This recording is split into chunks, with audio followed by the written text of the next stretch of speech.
Doctor Ambedkar के जाने के बाद DS4 बाम से और हम सबकी शान। आज आप सोच रहे होंगे कि नीले झंडे हाथी निशान की बहुजन समाज पार्टी के लोग इस जो कड़ाके के मौसम में, ठंड के मौसम में ये दीवाने तो नहीं हो गए हैं।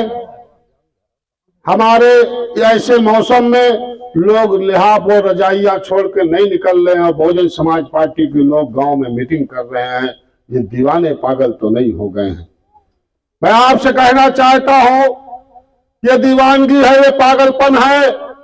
इस देश के गरीब, कमजोर, दलित, शोषित, वंचित समाज को इस पूरे मुल्क का हुक्मरान बनाने की दीवानगी है जो माननीय बहन जी ने उठाई है।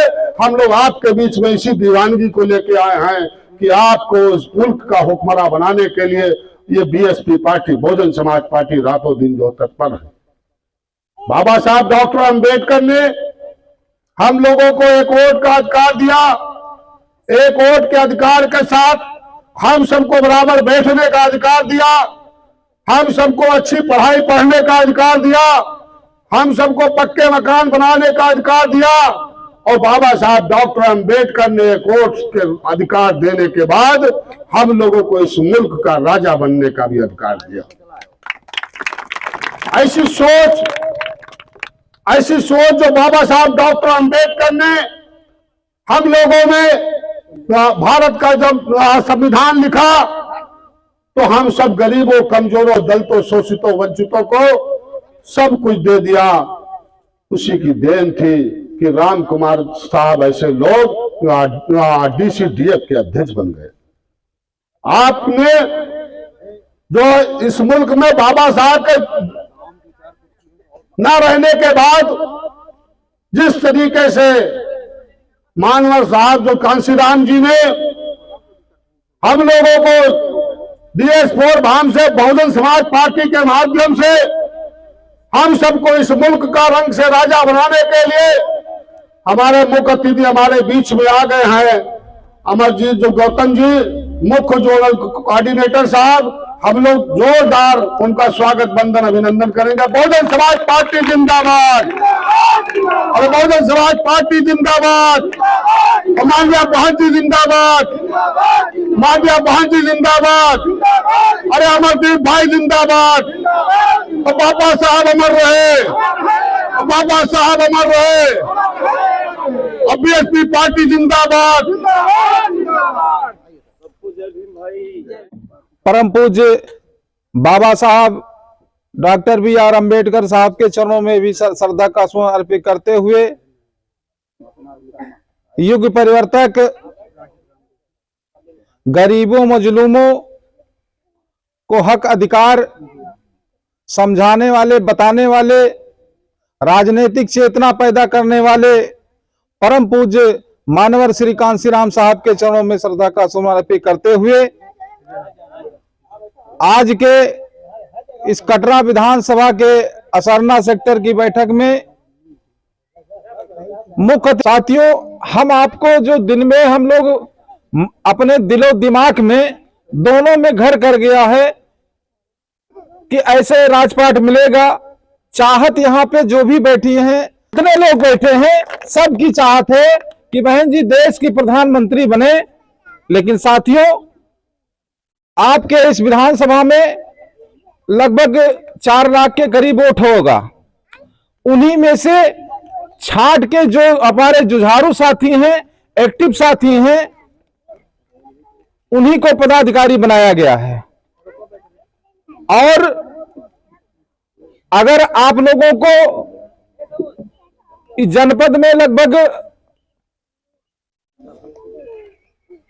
8-9 लाख वोटरों में अगर आपको पार्टी ने पदाधिकारी बनाया है, जिनकी गिनतियों में आप लोग हैं, अब आप लोगों की जिम्मेदारी बनती है कि सबसे ज्यादा मेहनत आपको करना पड़ेगा। सोचने से, बैठे रहने से, निराश होने से, हरास होने से काम बनने वाला नहीं है। हमें आपको 2006 से लेकर 5 से एक्टिव हो गए थे सब। 1.5-2 साल की मेहनत से हम लोगों को पूर्ण बहुमत की सरकार बनी थी। आज लोगों के दिमाग में बैठा पड़ा है कि बहन जी ऐसा कर दें, बहन जी वैसा कर दें। हम सब बहन जी के भरोसे बैठे हैं, तो हमें आपको दिलो दिमाग से हटा देना है कि सारा काम बहन जी करें, क्योंकि टीम बहन जी ने प्रदेश की बनाई, वो लोग सब पूरे चल रहे हैं। एक भी दिन नहीं बैठते हैं, जिसमें साहब भी बैठे आपके बीच में हैं, एक भी दिन अपने घर नहीं रुकते। 403 विधानसभाएं हैं और किन्हीं न किन्हीं सेक्टरों में 403 विधानसभाओं में बैठकें चल रही हैं, कहीं बड़ी कहीं छोटी। ऐसे में जिले के भी साथी कभी नहीं बैठते, इनको भी चलना रहता है। राम से भाई बैठे हुए मोटरसाइकिल से मनकापुर गौरा सब पूरा चलते हैं। अब बारी हमारी सबसे ज्यादा जो मजबूत और अहम कमेटी है वो बूथ की है और सेक्टर की है। जब तक ये लोग, जैसे हम लोग गोंडा से चलकर आए, यहां आपके बीच में आए, आपको बताया गया, तब आप लोगों ने इकट्ठा करना शुरू किया। ऐसे में अगर साहब को आज समोता वापस घर जाना है, काफी समय लग जाएगा, तो इसलिए हम लोगों की भी जिम्मेदारी है कि बहन जी के भरोसे ना बैठ के अपनी जिम्मेवारियों का हम लोग अगर निर्वहन सही ढंग से कर लें तो कोई दो राय नहीं है कि इस देश की प्रधानमंत्री बहन जी ना बने। बहन जी को बनना ही बनना है, लेकिन अपनी जिम्मेदारियों से जो हमारे सेक्टर के पदाधिकारी हैं, विधानसभा के पदाधिकारी हैं, यही चलना शुरू कर दें। बस ये महीने में 30 दिन होता है, ये ना चले, ये मात्र 15 दिन चल दें आदिल भाई। बिल्कुल। हमारे पास बहुत कम समय है, 3-4 महीने मान के चलिए चुनाव में। अब हमें आपको 2 महीने ढंग से काम कर लिया जाए तो हमें वोट मांगते वक्त बहुत मेहनत करने की जरूरत नहीं है। हमें आपको अगर राज सत्ता चाहिए तो थोड़ा सा त्याग हमें आपको करना पड़ेगा। तो